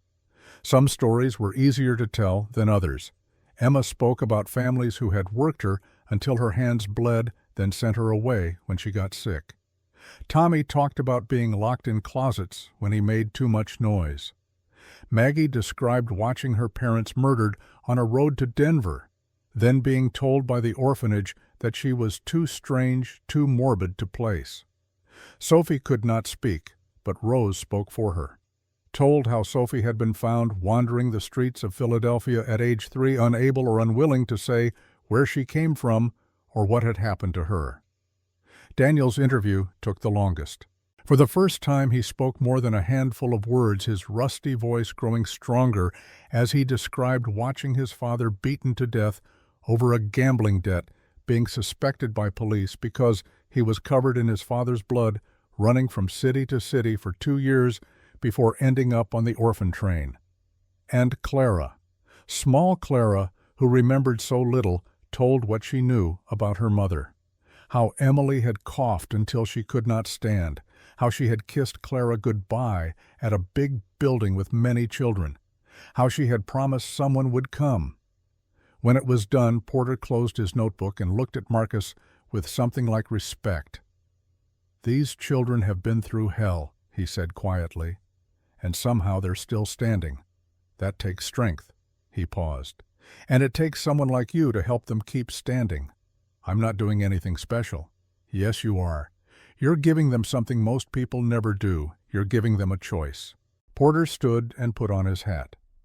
"I'll be in Elkhorn for another week conducting the investigation. If Thornhill or anyone else causes trouble, you send for me immediately." "I will. Thank you, Marshal." After Porter left the house, settled into an uneasy quiet. The children went about their tasks, but there was a tension in the air like waiting for a storm that had not yet broken. Marcus found Rose in the kitchen washing dishes with methodical precision. "You all right?" he asked. She did not look at him. "I keep thinking about those boys, the ones who died in the mine. They were like us, unwanted, easy to lose. Nobody would have looked for them. But somebody did look. Marshal Porter looked, and he found the truth. Only because you fought back." Rose's hand stilled in the water. If you had just given Tommy and Daniel to Thornhill like he wanted, Porter never would have investigated. Those boys would still be secret. But I didn't give them up. Why not? Rose turned to face him. Why did you fight so hard for children you didn't know? You could have walked away at the train station, could have let Thornhill take whoever he wanted, could have lived your quiet life, and nobody would have blamed you. Marcus thought about the question, the real question, the one underneath all the words. Because 4 months ago, I stood at my wife's grave and felt nothing. No anger, no sadness, just emptiness. I was a hollow man, Rose, a ghost walking around pretending to be alive. He moved closer, leaning against the counter beside her. And then I saw 7 children wearing labels that told them they were worthless, and I saw a man trying to buy them. And for the first time since Catherine died, I felt something. Rage, pure, clean rage, that the world could be so cruel. Rose was crying now, silent tears running down her face. You asked me why I fought for you. Marcus's voice was gentle. Because you made me feel alive again. Because you reminded me that there are things worth fighting for. Because in saving you, I saved myself. Rose wiped her face with the back of her hand. I don't know how to trust this. Every time I start to believe things might be okay, they fall apart. Then, don't trust it yet. Just stay, one day at a time. And maybe eventually you'll wake up and realize you're not waiting for things to fall apart anymore. That evening, Dr. Rebecca Stone arrived for her first inspection. She was a woman of perhaps 43 with kind eyes and the practical manner of someone who had seen suffering and refused to become hardened by it. She spent 3 hours at the ranch. She examined each child, checking not just their physical health, but their emotional state. She asked questions, gentle questions that somehow got to the heart of things. How do you feel here, Emma? Safe? For the first time in a long time. Tommy, do you sleep well at night? Better than before. I used to have nightmares. I still do sometimes, but Mr. Sullivan says it's okay to wake him if I'm scared. Maggie, you're very serious for a 7-year-old. Do you ever get to play? Mr. Sullivan lets me read. I like reading better than playing. Dr. Stone asked Rose about responsibilities, about whether she felt pressured to parent the younger children. I still help, Rose admitted, but Mr. Sullivan tells me I don't have to. He says I should be 14. I'm still learning what that means. The doctor examined Sophie with particular care, noting the girl's growing vocabulary, the way she had started to hum and sing, the light returning to her eyes. And when she sat with Daniel, she did not push him to speak. She simply asked if he felt safe. He nodded. Asked if he trusted Marcus. Another nod. Asked if he thought he could stay here. Daniel's eyes filled with tears, and he whispered, I hope so. Finally, Dr. Stone sat with Clara, who chattered about her doll and her new family and how Papa had said she belonged here.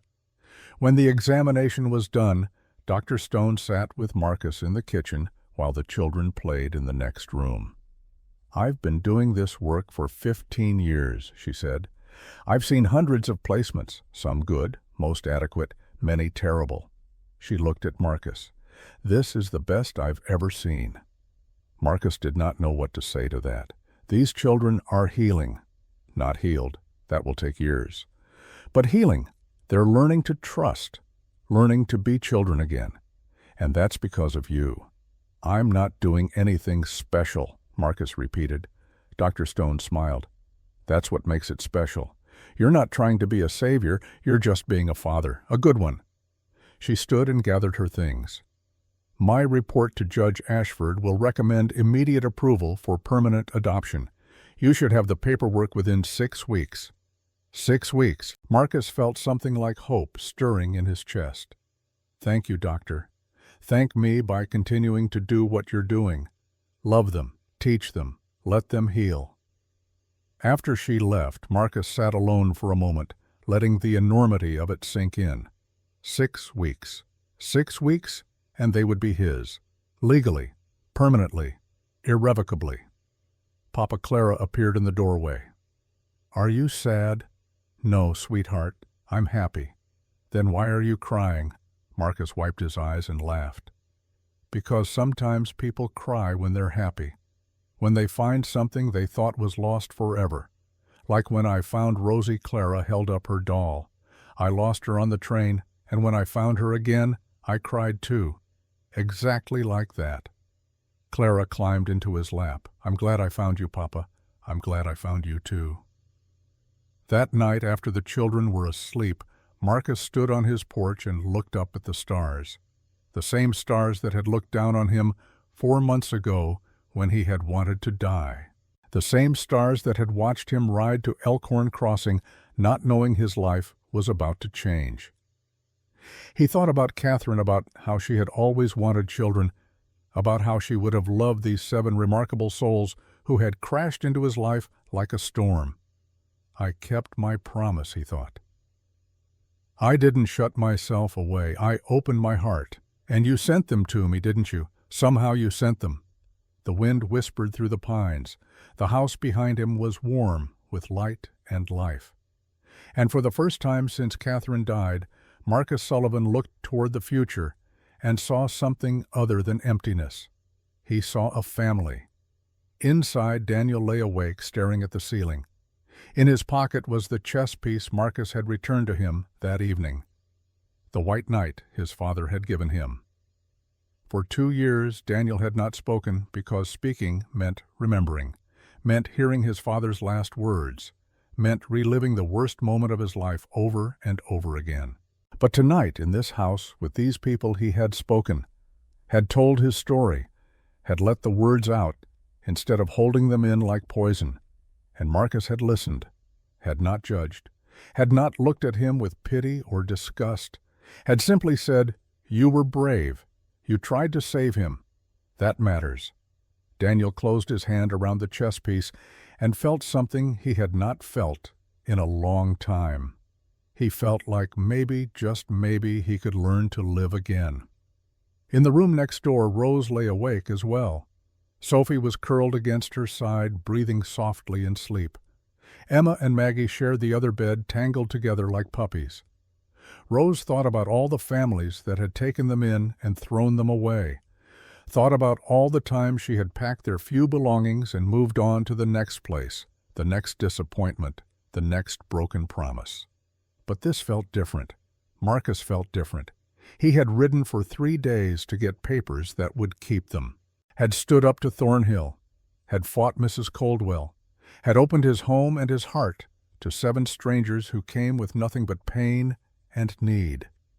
Maybe Rose thought, maybe this time it's real. Maybe this time we get to stay. She closed her eyes, and for the first time in years, she let herself hope. Downstairs, Marcus wrote in the journal Catherine had given him on their first anniversary. He had not written in it since she died, could not bear to put his grief into words. But tonight, he wrote, 4 months ago, I buried my wife and thought my life was over. Tonight I have 7 children sleeping under my roof.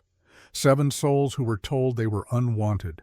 7 beautiful, broken, brave children who are teaching me how to live again.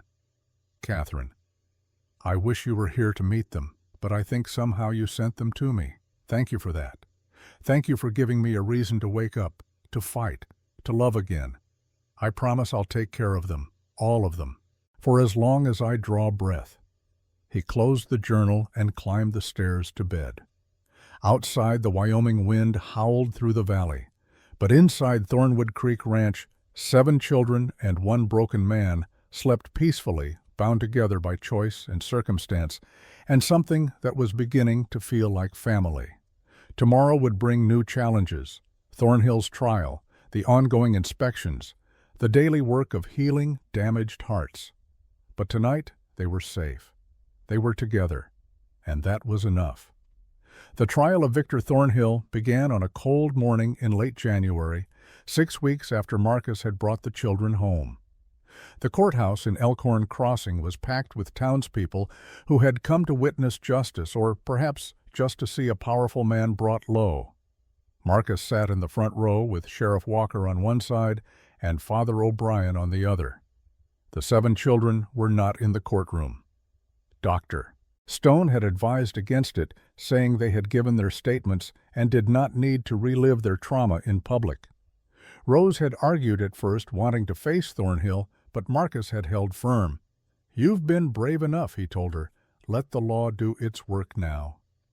So the children waited at the ranch with Sarah Mitchell, the kind widow who owned the general store and had volunteered to stay with them. And Marcus sat in the hard wooden pew and watched as the man who had tried to destroy his family faced the consequences of his actions. Thornhill entered in chains, flanked by 2 federal marshals. He looked smaller somehow, diminished, without his expensive coat and his air of invincibility. His eyes swept the courtroom and landed on Marcus. For a moment, pure hatred flashed across his face.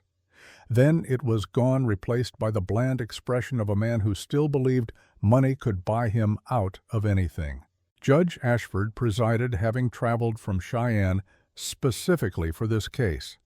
He gavelled the room to order, and the prosecutor, a young man named Thomas Reed from the Territorial Attorney's Office, stood to present the charges.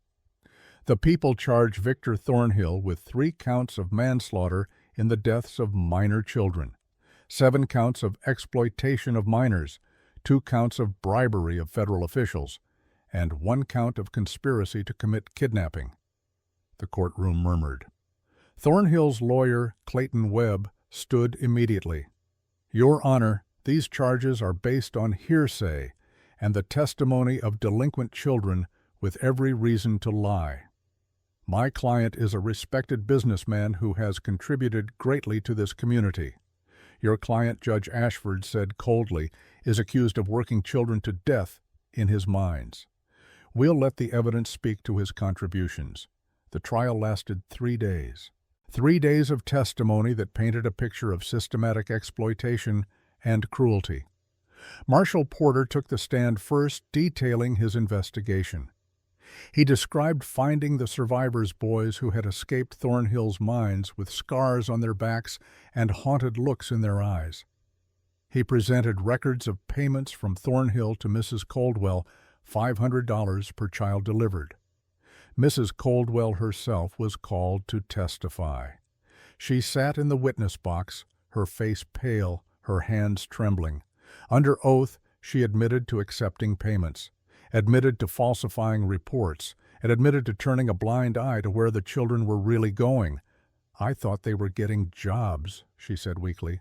"I thought Mr. Thornhill was helping them." "Did you ever visit the mines?" the prosecutor asked. "No." "Did you ever check on the welfare of the children after placement?" "No." "Did you investigate when 3 of them disappeared?" Coldwell's silence was answer enough. On the second day, they brought in Michael Brennan, a 16-year-old boy who had survived Thornhill's mine. He walked with a limp from an injury that had never healed properly. When he spoke, his voice was flat, drained of emotion by what he had endured. He described 12-hour days in tunnels barely wide enough to crawl through, beatings if they slowed down or complained, sleeping in a shed with no heat in winter, being fed just enough to keep working, but never enough to feel full. And when the mine collapsed in 1883, he described being buried for 6 hours before they were dug out. 2 boys had died. Thornhill had told the survivors that if they spoke about it, he would make sure they never found work anywhere. Marcus listened and felt his hands clench into fists. This was what Thornhill had wanted to do to Tommy and Daniel. This was what he had planned for them. Clayton Webb cross-examined aggressively, trying to paint young Brennan as a liar, seeking revenge. But the boys' scars were real. The medical examiner confirmed they were consistent with mine work and beatings, and the death certificates for the 2 boys who had died in the collapse were submitted as evidence. On the 3rd day, the prosecution called their final witness, Marcus Sullivan. Marcus walked to the stand, aware of every eye in the courtroom on him. He placed his hand on the Bible and swore to tell the truth.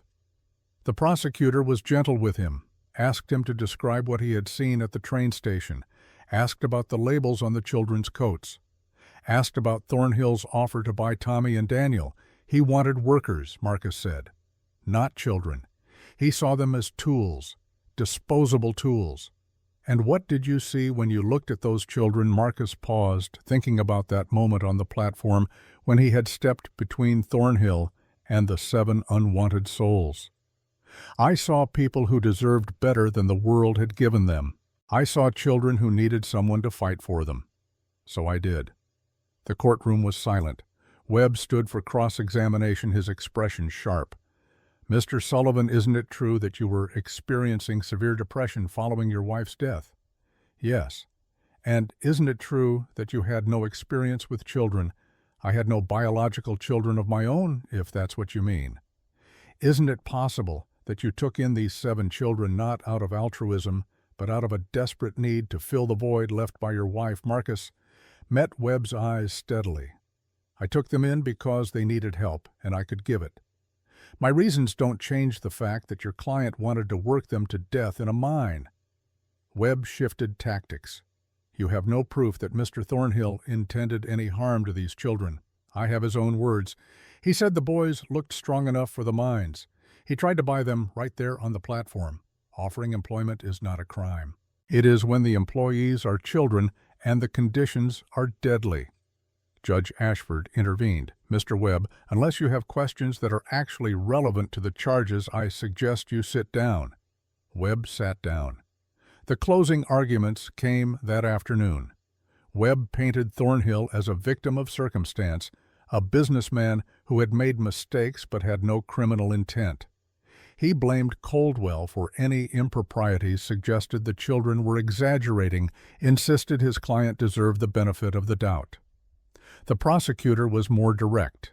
He held up photographs of the mine, showed the court the tiny tunnels where children had worked, displayed the records of payments to Coldwell, reminded the jury of Michael Brennan's limp and the death certificates of 2 12-year-old boys.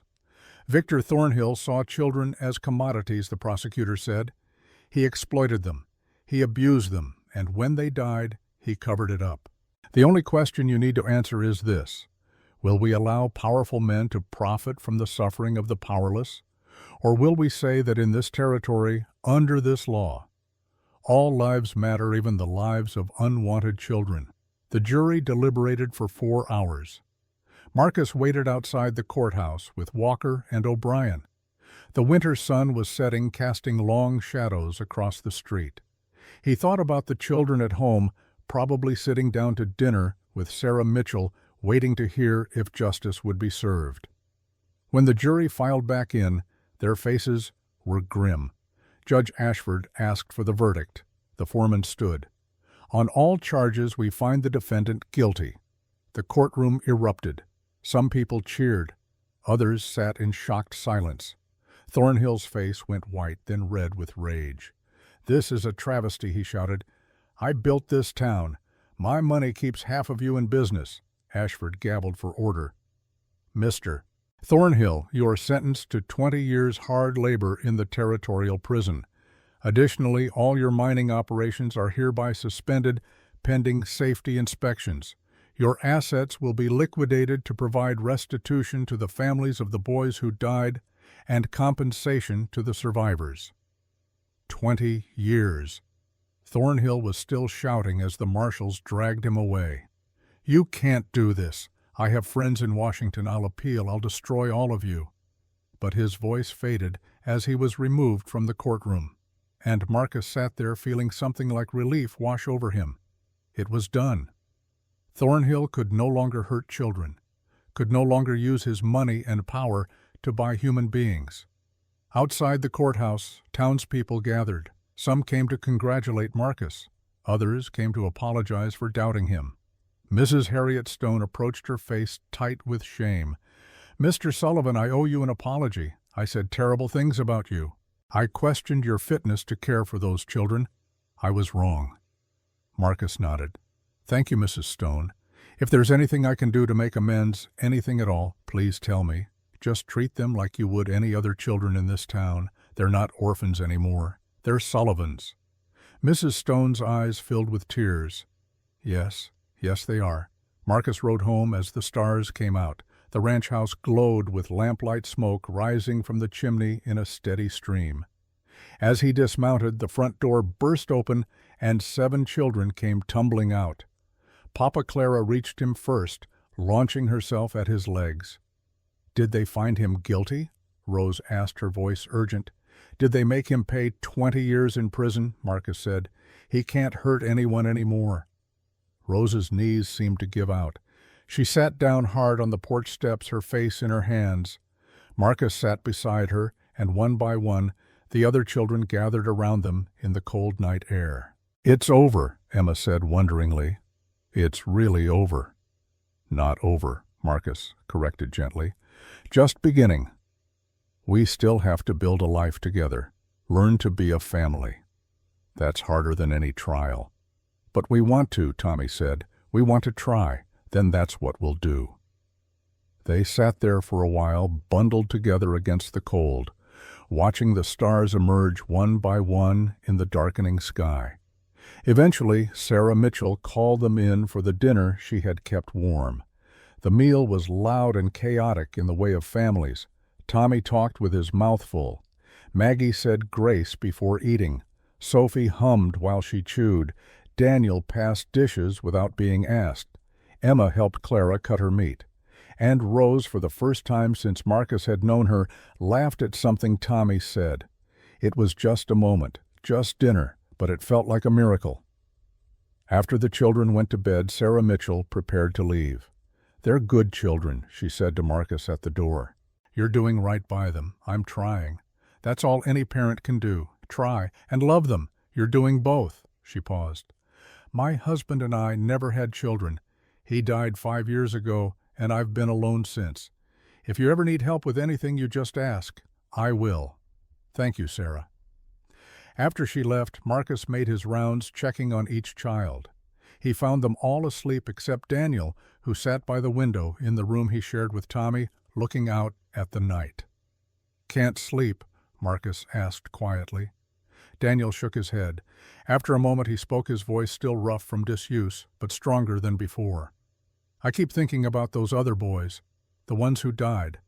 They were like us. Nobody wanted them. Nobody looked for them when they disappeared. But somebody found them eventually. Marshall Porter found them. And because of that, Thornhill can't hurt anyone else." Daniel was quiet for a long moment.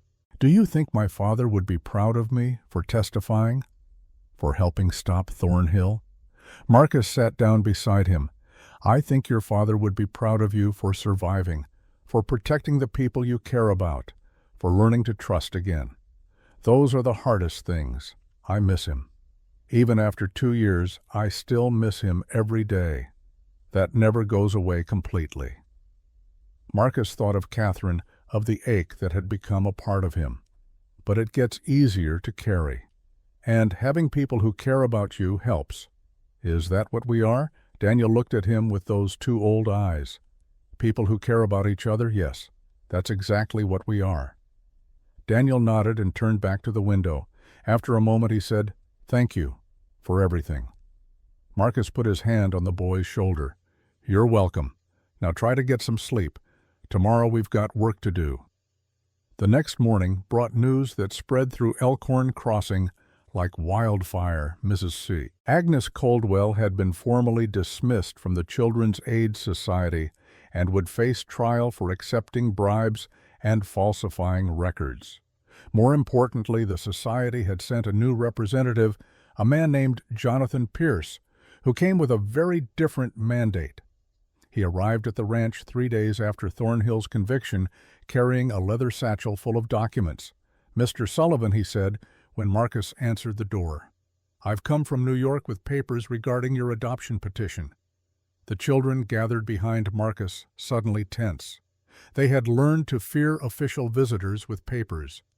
Pierce seemed to sense their anxiety. He smiled gently. "It's good news, I promise." He opened his satchel and pulled out a folder. "Judge Ashford has approved your petition for permanent adoption. All 7 children. The paperwork is complete. You just need to sign." Marcus took the papers with shaking hands. Just like that. Not quite. Pierce pulled out more documents. "There's the matter of Clara Bennett. We've confirmed through medical records that she is indeed the daughter of Emily Thornton, your wife's sister.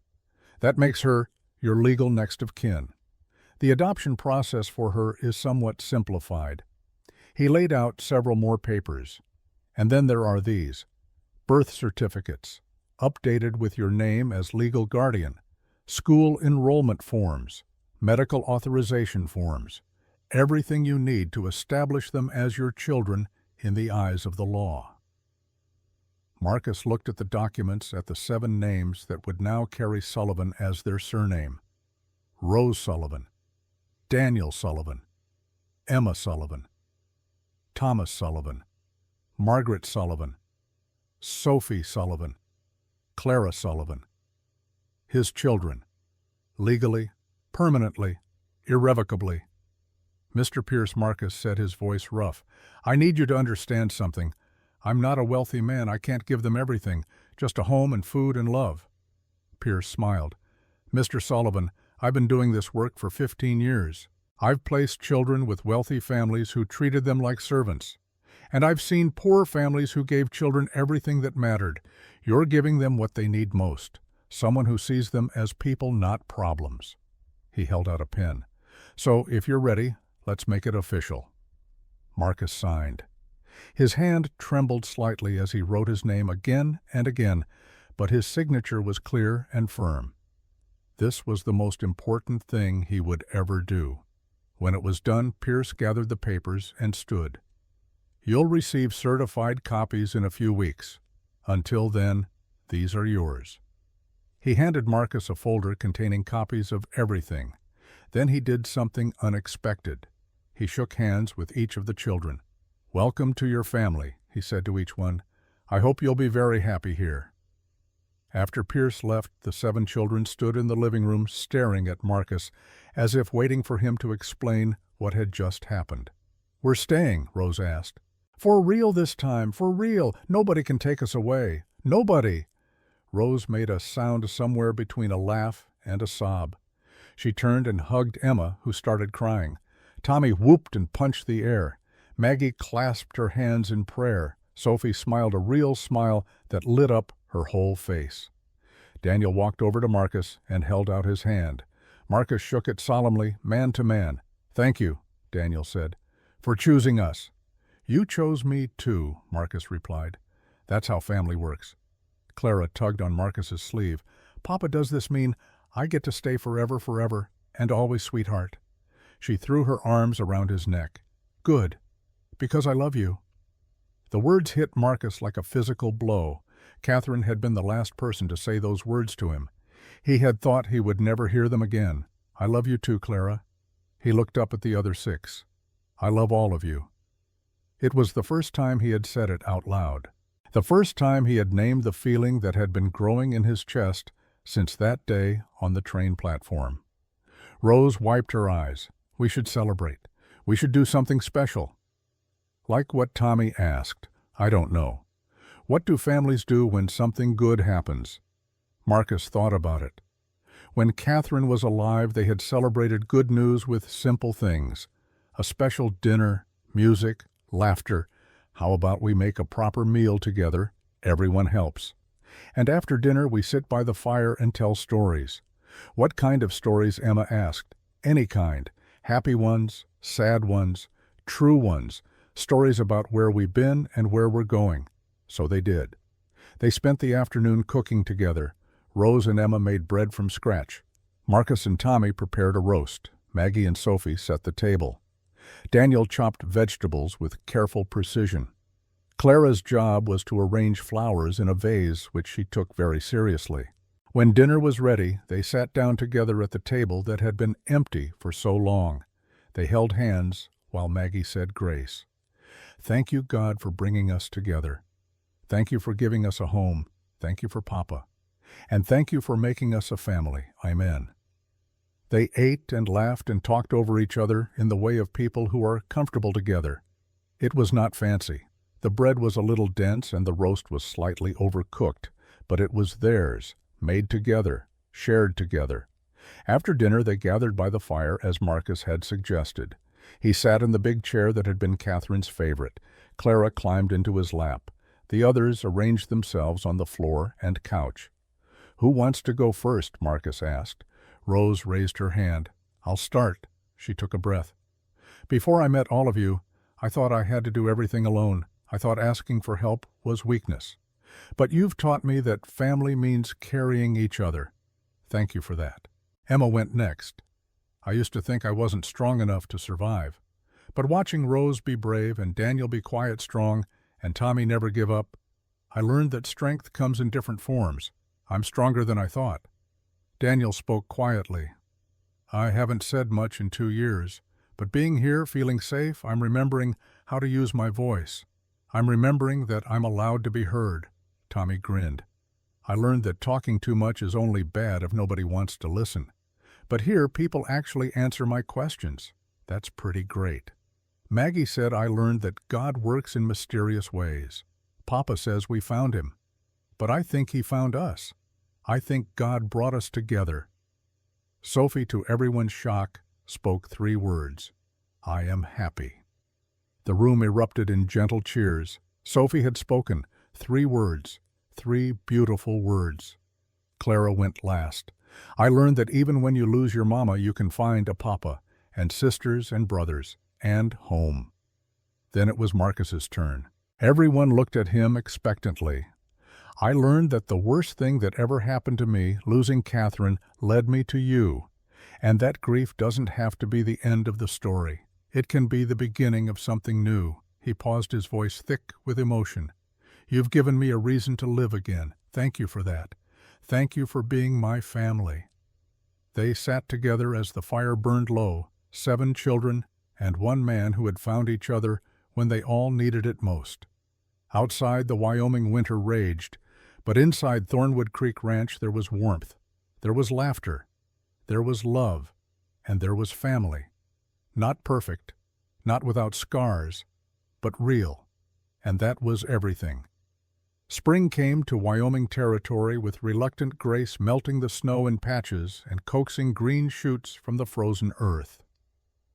Marcus stood at Catherine's grave on a morning in late April, 7 months after he had brought the children home, and felt something he had not felt in a long time: peace.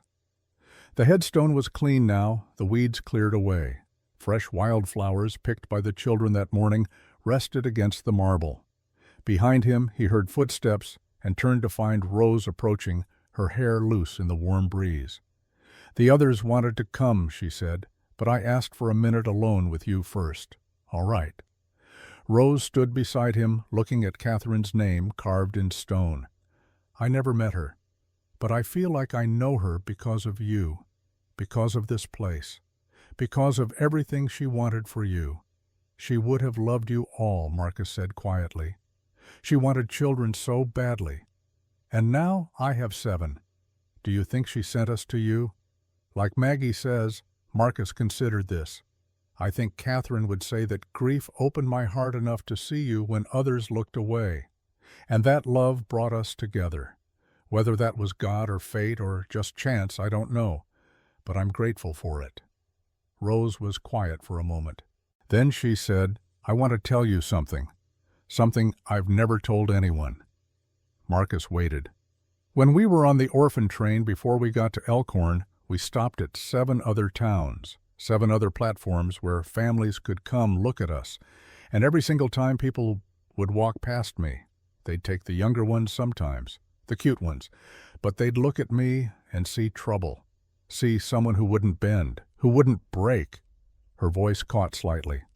"After the 6th town, I started hoping nobody would take any of us, because I couldn't bear to watch them take the little ones and leave me behind, couldn't bear to see them separated. So I made myself as difficult as possible, stood in front of them, glared at people, made sure if they wanted the others, they'd have to take me too. That's why your label said troublemaker, that's why." Rose wiped her eyes. "And then we got to Elkhorn. And I saw that man Thornhill trying to take Tommy and Daniel. And I knew I had to fight one more time, had to keep them together one more time, even though I was so tired of fighting." And then Marcus stepped in. Rose turned to look at him. "And then you stepped in. You didn't just take the cute ones. You didn't just take the easy ones. You took all of us. You looked at 7 broken children with labels telling you we were worthless, and you said we mattered. You do matter. I know that now, but it took you showing me every single day for 7 months before I could believe it." Rose smiled through her tears. "So I wanted to come here and tell your wife thank you. Thank you for loving a man who would become the kind of father we needed. Thank you for making him someone who could see past labels to the people underneath." She knelt and placed her hand on the headstone. "I'll take care of him, Mrs. Sullivan.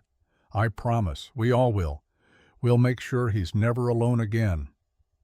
Marcus felt his throat tighten.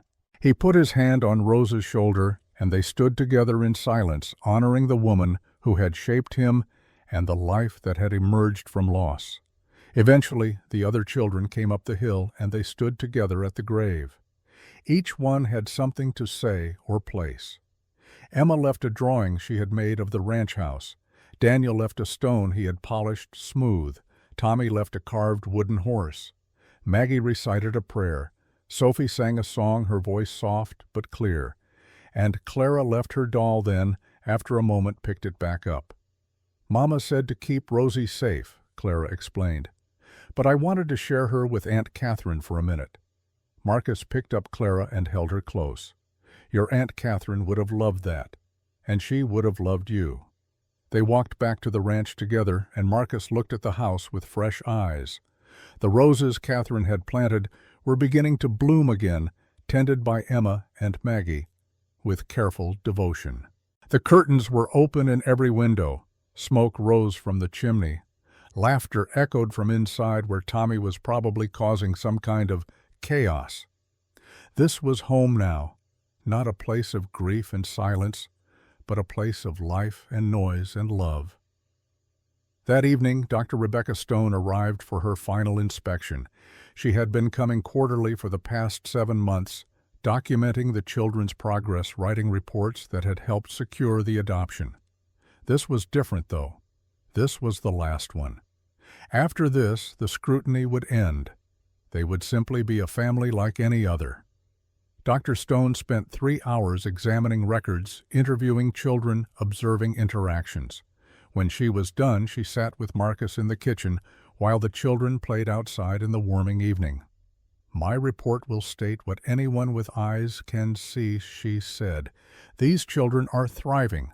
Rose is learning to be a child again. Daniel speaks freely now. Emma is confident. Tommy has channeled his energy into productive work. Maggie smiles more. Sophie talks in full sentences. And Clara is exactly what a 4-year-old should be. Happy, curious, loved." Dr. Stone closed her notebook. "But more than that, they're a family. Not because the law says so, but because they've chosen each other. That's the rarest thing I've seen in all my years of this work." Marcus did not know what to say. "There is one thing I want to ask you," Dr. Stone continued. "What will you tell them about their pasts, about where they came from?" "The truth," Marcus said. "When they're ready to hear it, when they ask. I won't hide it from them, but I also won't let their pasts define them. They're not orphans anymore, they're not unwanted, they're Sullivans, and that's who they'll grow up to be." Dr. Stone smiled. "That's the right answer." After she left, Marcus called the children inside. They gathered in the living room, sensing something important was about to happen. "Doctor, Stone's inspection is complete," Marcus said. "Her report recommends no further monitoring. As far as the territory is concerned, we're officially just a regular family now." The children looked at each other, not quite daring to believe it. "Does that mean nobody else will come check on us?" Rose asked. "That means we're done proving ourselves. We just get to live now," Tommy whooped. Emma clapped her hands. Maggie said a quiet prayer of thanks. Sophie grinned. Daniel's face broke into a rare full smile. And Clara climbed into Marcus's lap. "So we're really truly staying?" she asked. "Forever, forever," Marcus confirmed. Rose stood up suddenly. "Then I want to say something. To all of you." She looked at each person in the room. 7 months ago, we were 7 separate people with 7 separate pains. We had been through 12 families who didn't want us. We wore labels that told the world We were broken. We had no reason to trust anyone, especially not each other. Her voice grew stronger. But then, this stubborn man refused to walk away from us. He fought for us when no one else would. He saw us as people when the world saw us as problems. And slowly, day by day, we became something none of us had before. We became a family. Rose looked at Marcus. You taught me that I don't have to carry everything alone, that asking for help isn't weakness, that I'm allowed to be 14. She looked at the others. Daniel, you taught me that strength can be quiet. Emma, you taught me that kindness is powerful. Tommy, you taught me that joy is a choice. Maggie, you taught me that faith can survive darkness. Sophie, you taught me that healing is possible. And Clara, you taught me that innocence is precious. Rose's eyes filled with tears, but she was smiling. I love you all. I'm proud to be your sister, and I'm grateful every single day that we found each other. One by one, the others stood and joined her. They formed a circle, arms around each other, 7 children and one man who had all been lost and now were found.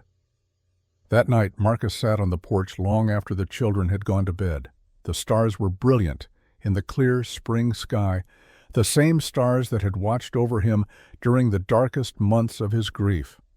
He thought about the journey that had brought him here, Catherine's death, the long months of wanting to die, the moment on the train platform when he had chosen to live, the battles with Thornhill and Coldwell, the slow building of trust, the daily work of becoming a father to 7 wounded souls. It had been the hardest thing he had ever done, harder than war, harder than grief, harder than anything he could have imagined. But it had also been the most important thing, the most meaningful thing, the thing that had given his life purpose again. The door opened behind him, and Daniel emerged wrapped in a blanket against the cool evening air. Can't sleep, Marcus asked. Didn't want to, Daniel said. Wanted to think. About what? About how different everything is now. 7 months ago, I never spoke, never smiled, spent every day just trying to survive until the next day. Daniel sat in the chair beside Marcus. And now I have a home, a family, a father. Sometimes I'm afraid I'll wake up and it will all be gone. Marcus understood that fear, had felt it himself. It's not going away, Daniel. This is real. You're safe here. I know. In my head I know. But my heart takes longer to believe. That's all right. Hearts always take longer than heads. Give it time. They sat in comfortable silence for a while, watching the night sky. Can I ask you something? Daniel said finally. Anything. Why did you really stop that day at the train station? You could have walked away. Most people did. Marcus thought about the question he had been asked in different forms by different people over the past 7 months. I stopped because I saw you, he said. All of you. Not the labels, not the problems. I saw 7 children who deserved better than they were getting. And I remembered what Catherine always said, that the measure of a man isn't in what he accomplishes for himself, but in what he does for others who can't repay him. He paused. And selfishly, I stopped, because in that moment, standing between you and Thornhill, I felt something I hadn't felt in months. I felt alive. I felt like I mattered. You gave me that gift, Daniel. All of you did. You matter to us, Daniel said quietly. More than you know. You matter to me, too. More than you know. Daniel stood and moved toward the door, then stopped. Dad. It was the first time he had used that word without hesitation. Yes, son, thank you for everything. Thank you for trusting me, for giving me a second chance at being a father. After Daniel went inside, Marcus sat alone for a few more minutes. Then he pulled out the journal Catherine had given him and wrote by lamplight. 7 months ago, I wrote that I had 7 children sleeping under my roof. Tonight, I can write something more. I have 7 children who call me Dad, who trust me, who have taught me that love is stronger than grief, that family is built by choice, not just by blood, that healing is possible even when it seems impossible. Catherine, I wish you were here to see them grow, to hear Sophie sing and Daniel laugh and Rose call me Dad, To watch Tommy work with the horses, and Emma tend your roses, and Maggie pray before meals, and Clara play with her doll. But I think somehow you know. I think you're watching, and I hope you're proud of what we've become. I'm not the same man I was when you died. Grief changed me. But these children changed me more. They took a broken widower and made him a father. They took a house full of ghosts and made it a home. I'll spend the rest of my life making sure they know they were wanted, that they mattered, that they were loved. Thank you for teaching me how to love. I'm using those lessons every day. He closed the journal and looked up at the stars one more time. Good night, Catherine. Watch over us. Inside, 7 children slept peacefully in rooms that were finally truly theirs. Rose in the room she shared with Emma and Sophie. Daniel and Tommy in the room that used to be Marcus's office. Maggie and Clara in the small room under the eaves that they had claimed as their own. They slept without nightmares, or at least with fewer nightmares than before. They slept knowing they would wake up in the same place with the same people in the same family. They slept as children should sleep, safe, loved, home. The next morning, Marcus woke to the sound of laughter and the smell of coffee. He came downstairs to find chaos in the kitchen. Rose was trying to teach Tommy how to make pancakes. Daniel was setting the table with his usual quiet efficiency. Emma and Maggie were mixing batter. Sophie was humming while she arranged flowers. And Clara was sitting on the counter legs, swinging, supervising everything with great seriousness. "Good morning, Papa," Clara called out. "We're making breakfast for you. I can see that." Marcus surveyed the flour-covered counters and smiled. "Do you need help?" "No," Rose said firmly. "You sit down. We've got this." So Marcus sat at the head of the table and watched his children work together. They bickered and laughed and made a mess. Tommy flipped a pancake that landed on the floor. Maggie prayed over the batter. Emma mediated a dispute about whose turn it was to pour. Daniel quietly cleaned up as they went. Sophie stole a strawberry and giggled when Rose pretended to scold her. Clara narrated everything in a running commentary that made no sense, but charmed everyone. It was perfect. Not because it was smooth or organized, but because it was real, because it was family.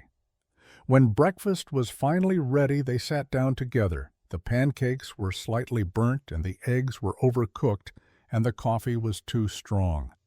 But they were made with love and eaten with laughter, and that made them the best breakfast Marcus had ever had. After they ate, Marcus stood and raised his cup of too strong coffee. "I want to make a toast," he said. 7 faces turned toward him expectantly. To family. Not the one we were born into, but the one we chose. To second chances and new beginnings. To love that's stronger than labels and trust that's built one day at a time. He looked at each child in turn. To Rose, who taught me that strength can be gentle. To Daniel, who showed me that silence can be powerful. To Emma, who reminded me that kindness matters. To Tommy, who proved that joy is essential. To Maggie, who demonstrated that faith endures. To Sophie, who showed me that healing is possible. And to Clara, who gave me a reason to wake up every morning with hope. His voice broke slightly. 7 months ago, the world told you that you were unwanted. But I want you to know every single day that you are wanted. You are loved. You are home. And nothing will ever change that. The children raised their cups, even Clara with her small cup of milk. "To family," Rose said, and the others echoed. "To family." They drank, and the morning sun streamed through the windows Catherine had once hung curtains in. The house that had been empty for so long was full again, full of voices and laughter and love, full of life. Later that day, Marcus took the children into town. It was market day, and Elkhorn Crossing was busy with people buying and selling and gossiping. When Marcus and the children walked down the main street, heads turned. But this time it was different. This time people smiled and waved. Mrs. Harriet Stone stopped them to compliment Emma on her dress. Father O'Brien gave each child a peppermint stick. Sarah Mitchell hugged them all and slipped Rose a book she thought she might like. The blacksmith showed Tommy how to shoe a horse. The school teacher talked to Marcus about enrolling the children in fall classes. They were no longer the orphan-trained children, objects of pity or suspicion. They were the Sullivan children. They belonged. As they walked home in the late afternoon sun, Clara riding on Marcus's shoulders, and the others trailing behind in various states of exhaustion, from the excitement Rose fell into step beside him. "Today felt normal," she said, "like we were just a regular family doing regular things. We are a regular family, I know, but I still can't quite believe it sometimes, that we get to keep this, that it's real." Marcus stopped walking and looked at her. "Rose, I need you to hear something. This is real. You are my daughter. All of you are my children, not because a judge signed papers, but because I chose you and you chose me. That's what makes a family, and nothing in this world will change that." Rose's eyes filled with tears, but she was smiling. "I love you, Dad. I love you too, Rose." The other children caught up then, complaining about tired feet and hungry stomachs and wanting to get home. And they walked together, 7 children and 1 man, back to the ranch that had become their home. Behind them, the sun set over the mountains, painting the sky in shades of gold and pink. Ahead of them, smoke rose from the chimney of Thornwood Creek Ranch, promising warmth and dinner, and all the ordinary miracles of family life. They had been unwanted once, labeled and discarded by a world that saw them as broken. But they were wanted now, loved now, home now, and that made all the difference. The end, but also the beginning, because every day was a new beginning. Every morning was a chance to choose love again. Every night was a reminder that they had found what so many people searched for their whole lives. They had found each other, and they had found home. 5 years later, spring came to Wyoming Territory again. Marcus stood on the porch of Thornwood Creek Ranch, watching his children work in the fields and gardens that had become theirs in every sense of the word. Rose, now 19, had become a teacher at the Elkhorn School, helping other children learn to read and write. Daniel, 17, worked the ranch alongside Marcus, his voice strong and sure. Emma tended Catherine's roses, which bloomed more beautifully each year. Tommy, 14, trained horses with a skill that brought buyers from 3 territories. Maggie, 12, read to the younger children every evening. Sophie, 10, sang in the church choir. And Clara, 9, reminded Marcus every day of the sister he had never met, and the wife he would always love. They were not perfect. They still had nightmares sometimes. They still carried scars from the lives they had lived before. But they were healing, growing, thriving. They were home, and that made all the difference.